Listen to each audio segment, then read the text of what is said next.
The last call before dawn. The phone rang at 4:12 a.m. I froze before I even picked it up. Some calls don't just ring.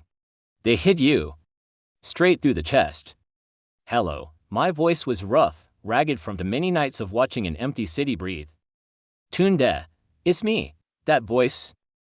I hadn't heard it in 5 years. Kunle, my childhood friend, the boy who promised he'd come back rich and never did. I sat on my cot in the half-finished building I guarded on the outskirts of Lagos. Dust in the air. Concrete walls like silent witnesses. The city slept, but my life was about to wake up in the worst way. Kunle had disappeared years ago. Left behind our streets, our dreams, and the small savings I'd trusted him with. I'd been angry, hurt. Life had forced me to move on. But now, he was back. And begging. I need help, he whispered, please. Just listen. Against every instinct, I listened. He was hiding outside of Baden, the business he joined. Illegal, people arrested, people gone. He was scared. Broke. Alone. One night. Just one night. He pleaded. Then I'll fix it all. I looked around the empty construction site. No car, no plan, no money. Just memories of two boys under flickering streetlights, dreaming of something bigger. Come, I said quietly. I managed something. Kunle arrived just before dawn. He was nothing like the confident guy who left. Clothes rumpled, eyes hollow. He tried to smile. Failed. Thank you. He whispered. I hid him in the small security room. We talked in low voices as the sky bled blue over the city. He apologized for everything: money, silence, pride. I wanted to come back successful, he said. I didn't want you to see me fail. Anger wanted to flare. But his voice, it was broken beyond repair. Then, just as I was about to leave, he grabbed my arm. There's something I need to tell you, he said. If anything happens, promise me you'll take this. He handed me a small flash drive. What's this? I asked. Insurance, he said. Proof.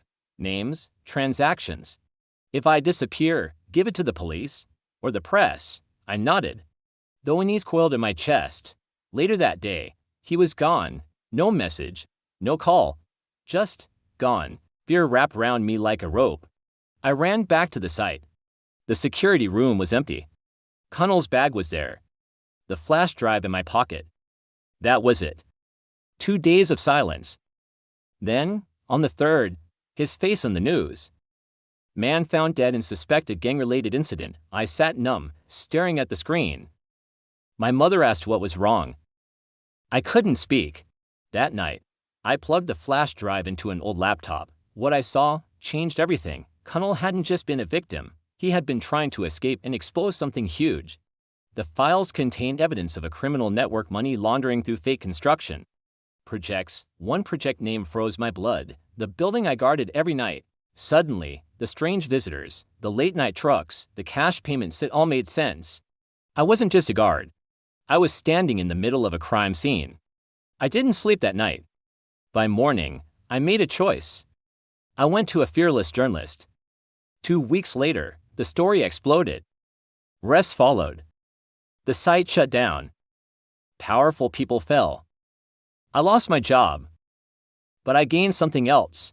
The government rewarded whistleblowers. I received more money than I'd ever touched, enough to pay my mother's bills, enough to send my sister to university. And yet, every time my phone rings just before dawn, my hand feels heavier. I still think of Kunle, the friend who failed, ran, and in the end, tried to do the right thing. Here's what I learned. Success doesn't always come from chasing big dreams. Sometimes, it comes from answering one difficult call and having the courage to do what's right after.